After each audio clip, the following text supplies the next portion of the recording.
নমস্কাৰ, মই ৰঞ্জন চৌধুৰী। পেপাৰত হেডলাইন আহিছে দেই, আপোনালোকে চাইছে নাই নাজানো। 1 জুলাইৰ পৰা আপোনাৰ হেৰি হ'ব। 1 জুলাই কোৱাৰ আগতে 1 এপ্ৰিল যে আছিলে, এপ্ৰিল ফুলৰ দিনাখন কেনেকৈ এপ্ৰিল ফুল কৰিলে আমাক চৰকাৰে দেখিলে আপোনালোকে। তাৰপিছতো গেলি বহি আছে আৰু উপায় নাই। এতিয়া 1 জুলাইৰ পৰা আকৌ এটা আহি আছে যে 70% বৃদ্ধি হ'ব বাছ ভাড়া। তো মূল কথাটো হ'ল যে আমি এইবিলাক লৈ মাথা বেয়া কৰি কি লাভ হ'ব?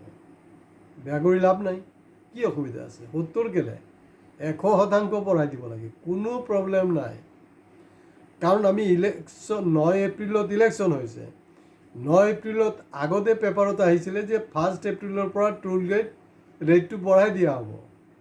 কোনো দিগদাৰ নাই, বাঢ়িছে, বিন্দাছ বাঢ়িছে আৰু আমি বিন্দাছ ভোট দিছোঁ হিমন্ত বিশ্ব শৰ্মাক। এতিয়াতো আৰু বিজেপি বুলি একো নাই, হিমন্ত বিশ্ব শৰ্মাক আমি হিমন্ত বিশ্ব শৰ্মাক ডাইৰেক্ট টোল গেটৰ ৰেট বঢ়ালে বিন্দাছ, আৰু আমি বিন্দাছ হিমন্ত বিশ্ব শৰ্মাক ভোট দিলোঁ আৰু এবছলিউট মেজৰিটি আৰু মোৰ দেন মেজৰিটি তেওঁলোকে পাই গ'ল।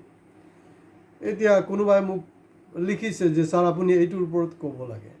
ভাল কথা, ভালে, তেওঁ মোৰ শুভাকাংক্ষী হয়। মই সদায় তেওঁৰ ছাজেশ্যন লওঁ যে কোনটো বিষয়ত আলোচনা কৰিম। তো তেওঁ যিহেতু মোক ৰিকুৱেষ্ট কৰিছে, গতিকে সেইটোক সন্মান জনাই কৈছোঁ। সেইটো বেলেগ ধৰণে নল'ব।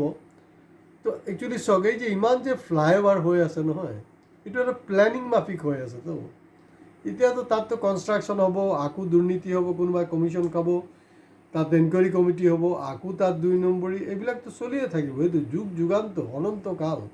আৰু অমৃতকালততো এইবিলাকতো অমৃতকালতো অনন্তকাললৈকে চলিব, এইটো শেষ নহ'ব। কি আছে? এতিয়াতো চবৰ টকা পইচা আছে, তো অভাৱ ক'তবতো অভাৱ কোনো দেখাই নাই। মূল্যবৃদ্ধিৰ এগেইনষ্টত কোনো চিঞৰ বাখৰ দেখিছে নেকি? এটা সময়ত বাওঁপন্থীবিলাকে মূল্যবৃদ্ধিৰ বিৰুদ্ধে প্ৰতিবাদ কৰিছিলে, এতিয়া তেওঁলোকো ভাগৰি গ'ল। তেওঁলোক দেখিছিল আমি মূল্যবৃদ্ধিৰ বিৰুদ্ধে প্ৰতিবাদ কৰি লাভ নাই, ৰাইজে আমাক উল্টা ভোট নিদিয়ে। কি দৰকাৰ? থাক চালা, মৰিছোঁ তো মোৰ, আমিতো এনেও মৰিছোঁ এনেও মৰিছোঁ, ভোটটো আমাক কোনো নিদিয়ে। আৰু বাকী তো পাৰ্টি যিবিলাক আছে, বাবাজী কা ঠুল্লু, তো হ'ব। এতিয়া যে ফ্লাইঅভাৰবিলাক যে হৈছে, ফ্লাইঅভাৰত কি হ'ব? ফাইকে আমাৰ যে নতুন নতুন গাড়ী আহি আছে, ফৰেন যে গাড়ী আহি আছে নহয়, এইবিলাক আহিছেই অলৰেডি, আৰু আহিব অহা দিনত। তাত আমাৰ মানুহবিলাক চলিব, কি অসুবিধা আছে? তাৰপিছত এই যে আমাৰ 1200 টকীয়া বাইদেউহঁত আছে নহয়, তেওঁলোকৰতো কোনো অসুবিধা নাই। তেওঁলোকে 1200 টকীয়া চেকটোও ল'ব, আৰু 1200 টকীয়া যিবিলাক বাইদেউ, 2 নম্বৰী বাইদেউ আছে দেই, 1200 টকীয়া বহুত 2 নম্বৰী বাইদেউ আছে। চাব, তেওঁলোকৰ প্ৰচুৰ উপাৰ্জন আছে, তেওঁলোকৰ বিল্ডিং আছে, গাড়ী আছে, তাৰপিছতো 1200 টকীয়া বাইদেউ হৈ আছে। আৰু চৰকাৰ জানে, চব জানি শুনি এইবিলাক কৰি আছে। কাৰণ মানে আপুনি যিমান বেছি দুৰ্নীতিগ্ৰস্ত, ভ্ৰষ্ট আৰু 2 নম্বৰী মানুহ আপুনি সৃষ্টি কৰিব পাৰিব নহয়, সিমানে মানে সমাজখনক আপুনি ডমিনেট কৰি থাকিব পাৰিব। তো বাকী যিবিলাক অৰিজিনেল 1200 টকীয়া বাইদেউ, 1200 টকীয়া বাইদেউৰ ঘৰত কি হৈছে? টমটম আছে, তো টেনশ্যন নাই, তো টমটমত ওলাই যাব, হৈ গ'ল।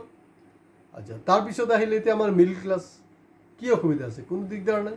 এইটো আমাৰ নৰেন্দ্ৰ মোদী যোনটো আহ্বান জনাইছিলে, এই যে যুদ্ধক লৈ যে আহ্বান এটা জনাইছিলে, যে আপোনাৰ সোণ কিনিব নালাগে, বহুত কিবা কিবি কৈছিলে নহয়।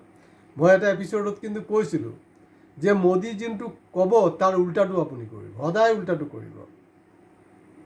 যেতিয়া মানে শ্বেয়াৰ কিনিবলৈ কৈছিলে নহয় 4 জুন 2024 আগত, তেতিয়া মই চবক কৈছিলোঁ যে কিনিব নালাগে, বিক্ৰী কৰ, বাচি যাবি। যিকেইটা বিক্ৰী কৰা নাই গোটেইকেইটা ফচিছে, যোনকেইটা কিনিছে মৰিলে। এতিয়া তেওঁ সোণ কিনিবলৈ মানা কৰিছিলে কেলে?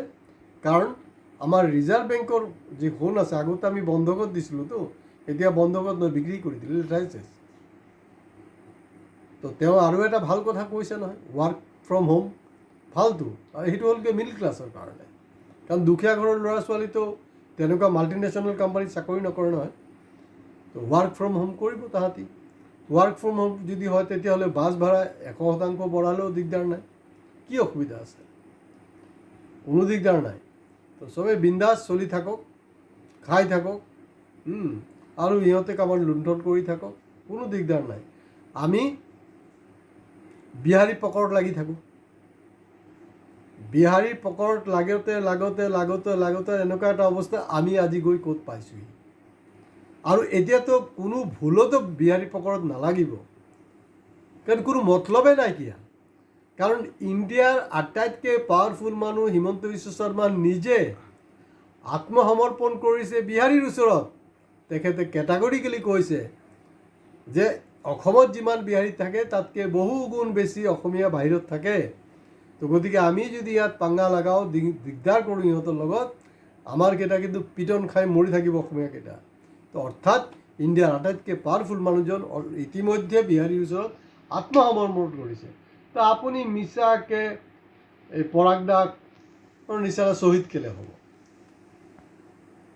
কোনো যুক্তি নাই। বা এই যে অসম আন্দোলনৰ 855 জন শ্বহীদ খগেশ্বৰ তালুকদাৰৰ পৰা আৰম্ভ হৈছিলে, কি দৰকাৰ? নহ'লে এইবিলাক কৰিবলৈ গ'লে আপোনালোকে যেতিয়া মৰাৰ পিছত আপোনাৰ মানে আত্মাটো কষ্ট পাই থাকিব যে চালা কেলে মই বোলে শ্বহীদ হ'ব লাগিব। দৰকাৰ নাই। যেতিয়া পাৱাৰফুল মানুহজনে চাৰেণ্ডাৰ কৰিছে, আপোনালোকে চাৰেণ্ডাৰ কৰক আৰু বিন্দাছ যেনেকৈ চলিছে সেনেকৈ চলি থাকিব দিয়ক। ভিডিঅ' আপোনালোকৰ ভাল লাগিছে না বেয়া লাগিছে মই নাজানো, কিন্তু এটলিষ্ট এইটোক শ্বেয়াৰ কৰক। শ্বেয়াৰ কৰিলে কিবা এটা পাব, ইয়াত সাৰাংশ কিবা এটা পাব। এই যে বন পিঠাটো আছে ন, জানেতো বন পিঠা, তাৰ ঔষধিক গুণাগুণো আছে। আৰু আমাৰ বন পিঠাটো যেতিয়া লওঁ মুখত কি হয়, মাতবোৰ ওলাই জানো? নোলায় ন, এনেকুৱাই লাগিছে। এই যে আমাৰ ওলাইছিলে নহয়, জেনজি ওলাইছিলে নহয়, জ্ঞানীশ্ৰী ওলাইছিলে, কুংকি ওলাইছিলে, ঠিক আছে, বাকীবোৰতো মৰি গ'ল আৰু কমচে কম তেওঁলোকেও কি বন পিঠা লগাই লৈছে নেকি? এইটো হ'লগৈ সময়ৰ বহুত ডাঙৰ এটা কুৱেশ্যন।